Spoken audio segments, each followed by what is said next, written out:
സുബ്ഹാനല്ലാഹ്, ഇന്ന് എന്തൊരു ചില നാടുകളിൽ കണ്ടിട്ടില്ലേ? ബാപ്പ മരിച്ചു അല്ലെങ്കിൽ ഉമ്മ മരിച്ചു, ആ മയ്യത്ത് നിസ്കാരത്തിൽ പങ്കെടുക്കാൻ ഒരു പക്ഷേ സയ്യിദ് എത്തിയിട്ടുണ്ടാകും, നാട്ടിലുള്ള ആലിമീങ്ങളുണ്ടാകും, വേറെ പണ്ഡിതന്മാര് വന്നിട്ടുണ്ടാകും.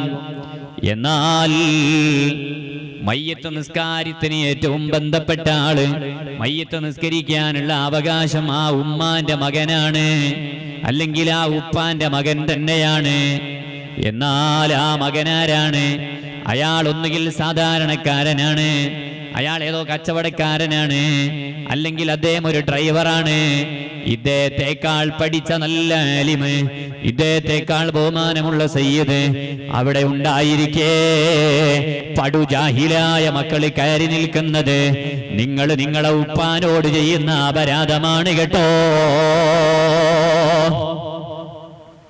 നിങ്ങളല്ല അവിടെ കയറി നിൽക്കേണ്ടത്, നിങ്ങൾക്കാണ് അതിനുള്ള അവകാശം.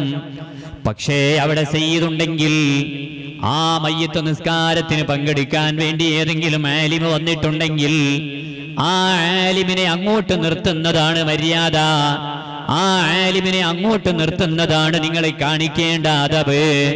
നിങ്ങൾക്ക് മയ്യത്ത് നിസ്കരിക്കാനുള്ള അവകാശമുണ്ട്, പക്ഷേ നിങ്ങളെക്കാൾ മഹത്വമുള്ള ആളാണ് ഇയാള്, നിങ്ങളെക്കാൾ ഇൽമുള്ള ആളാണ് ഇദ്ദേഹം. എന്നിട്ട് അവിടെ നിങ്ങൾ വാശി പിടിച്ച് ഞാൻ തന്നെയാണ് നിസ്കരിക്കുന്നതെന്ന് പറഞ്ഞ് ഇടിച്ചു കയറിയിട്ട് ഇമാമ നിൽക്കുകയല്ല വേണ്ടത്, അവിടെ പാലിക്കേണ്ടത് മര്യാദയാണ്. സുബ്ഹാനല്ലാഹ്, ചിലയിടത്തൊക്കെ ഉള്ള വലിയ പ്രശ്നമാണിത്. പാടുജാഹിലായ ആള്, അയാൾ തലയും മറക്കൂല, മര്യാദക്ക് വുദൂ ചെയ്യാൻ അറിയില്ല, മര്യാദക്ക് നിസ്കരിക്കാൻ തന്നെ അറിയില്ല, മയ്യത്ത് നിസ്കാരത്തിന്റെ ഷർത്ത് ഏതാ ഫർള് ഏതാന്ന് വേർതിരിച്ച മനസ്സിലാക്കിയിട്ടുണ്ടാവില്ല. എന്നിട്ട് അയാളാണ് വലിയ ജോറിൽ. പിന്നിൽ ആരൊക്കെ ഉണ്ട്? വലിയ വലിയ ആലിമീങ്ങളുണ്ട്, സയ്യിദന്മാരുണ്ട്, മറ്റുള്ളവരുണ്ട്. ഇയാൾ ഇടിച്ചു കയറി അങ്ങോട്ട് നിൽക്കും.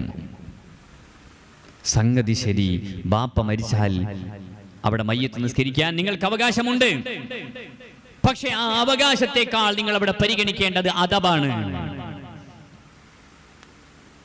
നിങ്ങളെ അവകാശം നിങ്ങൾ തന്നെ നിസ്കരിച്ചെങ്കിലേ, ഒരു ബാപ്പ മരിച്ചിട്ട് മക്കൾ തന്നെ നിസ്കരിച്ചാലേ മയ്യത്ത് നിസ്കാരം സ്വഹീഹാകൂ. അങ്ങനല്ല, ചില ആളുകൾ അങ്ങനെയാ ധരിച്ചു വെച്ചത്, ഇത് ഞാൻ തന്നെ നിസ്കരിച്ചാലേ ശരിയാവൂ.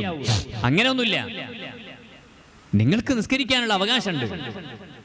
അപ്പൊ അതുകൊണ്ട് മറ്റുള്ള ആലിമീങ്ങൾ അവിടെ പരിഗണിക്കുകയാണ് വേണ്ടത്. അതാണ് അതിന്റെ അദബ്. തന്നെയുമല്ല, ആ നിസ്കാരവും മറ്റു കർമ്മങ്ങളും ദുആയും ഒക്കെ കൃത്യമായി അറിയുന്ന ആലിം അവിടെ ഉണ്ടാകുമ്പോ പിന്നെ നമ്മളെന്തിനാ ഈ ഇടിച്ചു കയറി നിൽക്കുന്നത്?